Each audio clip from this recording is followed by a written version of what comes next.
Hi, my name is Jay Oza.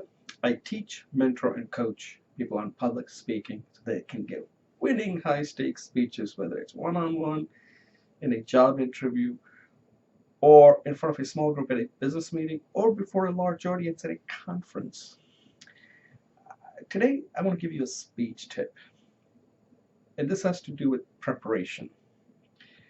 When you are preparing for a speech, you want to get to know your audience well. You may even talk to some people or get an idea of what the audience is, what they're looking for.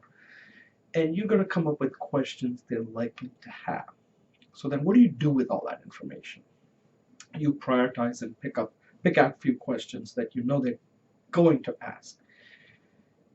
But you don't answer that in your presentation.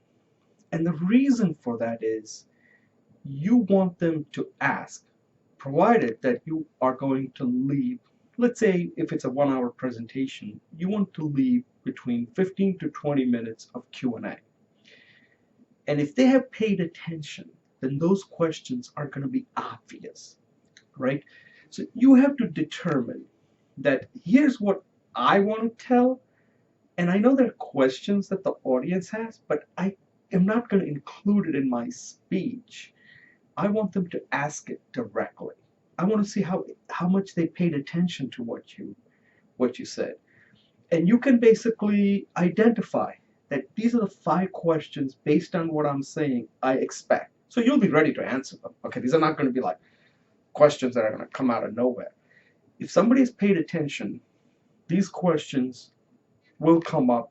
You're anticipating it. So these are kind of questions you're already anticipating it. So that when they are asked, you will look good. Because the thing is that by including in the speech, then there's nothing else for the audience, and you don't even know if your speech resonated with the audience. The questions is your only feedback, so you don't have to look at any kind of surveys. If you leave enough time for Q&A, the Q&A is a very good indicator of how well your speech resonated with your audience. So there are some easy questions, some not so easy, and maybe some difficult questions that you want the audience to ask. So if you talk about a particular topic and you give evidence, you don't look at it across from a 360-degree point of view. You look at it from one degree that you want to convey. But that doesn't mean you can't address it if somebody has a different way of looking at it. You got to know that. You got to be prepared to handle that. But these are the type of questions you can say, well, this is a question that will likely come up. This is the question that I want to come up. If they paid attention, then this should generate that. 3 questions. So every time you talk about, you make a point, you should know 3 questions that could come up: an easy, not so easy, or difficult, something like that, right? 3 questions for each point that you're making, so that when those questions come up at the end, you'll be ready to answer it, and it adds some flow to it, but also the interactivity makes your speech better, because when you get audience involved and they're asking a question, they feel smarter, and it allows you to respond to their specific question. So one of the things that we all tend to do is we're just so happy to get our speech done. We want to include everything that the audience can come up with, which is fine, but you don't need to include all that. Some of it is something you want to amp up your speech, and your speech gets amped up, in my opinion, during the Q&A, because that's when you're kind of getting off the script, right? You're not on the script. Up to the point, let's say 30 minutes you're giving, you have prepared for that. You should be good with that. That is the reason why you're giving a speech. But the part that's going to really impress the audience and make you look much better is how well you handle Q&A. So that means that when you're working on a speech, you should anticipate the questions that are likely going to come up with each of those points. And if somebody asks a question, then you can say, another question you could have asked here, another question that comes out of this is, so again, they're asking a question and you're asking another question, and say, well, here's another question that often comes up, or something like that. And what that does is the audience sees that and say, wow, that's interesting. I didn't even think about that. And it makes you look like you're kind of spontaneous, even though you have prepared. And this is very important to remember because a lot of times there's a speech and then the dreaded Q&A. And in my opinion, the Q&A is a very important part of the speech, even though we don't think of it as a speech. We think like, oh, it's like free for all. Anybody can ask any question. You got to anticipate. What if somebody's asking a question that could take a long time to answer? So you can get, and then how do you actually ask it? You first uh, the person who's asking the question.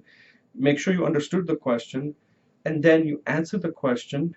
And if it looks like there's more you can add, then tell the person that we'll take it offline afterwards. I can spend more time with you going over it. So you got to be able to handle Q&A well. And a lot of times people don't handle Q&A well. They end up spending too much time on one question, and then the rest of the people are feeling like, well, you got to move this thing along. So you don't want to give more than 3 minutes to each question, and then get to another person, get to another person. And if you feel like you addressed as many people as possible, people are going to enjoy your speech, saying, wow, I got a lot out of it. There were a lot of good questions that came out. He got people interacted. And that's when people feel like that you are really interacting with them. So Q&A, in my opinion, is extremely important when it's manageable. And you got to do that well. And part of doing that well comes down to how you have prepared the speech. It can't be like, I've got my speech done, now let's open it up for Q&A, but I have no idea what they're going to ask. You've got to know what kind of questions they're going to ask because you're going to engineer the question in your speech. Okay, I hope this makes sense. And try this because I think this is very important because a lot of people don't emphasize the Q&A part and it's more like an afterthought. And then people feel like, oh, he's probably giving a canned speech, but he couldn't answer the question and answer well. They're looking at the entire thing and each question may be relevant to them and they're going to judge you on that. And you got to handle that well. Okay? Think about that. So next time when you're preparing, prepare the speech, engineer the questions that you want the audience to ask, and practice on how you're going to answer the questions, and you kind of move it along so that in between 10 to 15 minutes, whatever time you have, you can get as many people involved. And I think if you do that, you're going to do a great job with your speech, both the speech and the Q&A and the overall experience. Okay? Thank you for watching and good luck.